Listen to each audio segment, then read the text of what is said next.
The worse the annual deficit, the more money the government needs to raise in debt each year. If the government spends $4 trillion and only generates $3 trillion, they need to sell $1 trillion worth of bonds to make up the difference. Now, have a look at this chart of the US surplus or deficit over the years. So back in the year 2001, the US actually did run a surplus, aka they earned more than they spent that year. $130 billion in the black that year. But what's a little scary is that this was the last year that the US made money.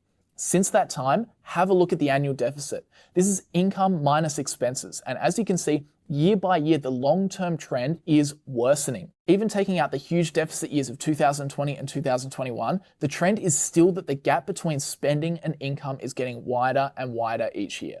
Now, as I mentioned, what this means is that to balance the books each year, the government needs to raise more and more money, aka they need to sell more and more bonds to go deeper and deeper into debt.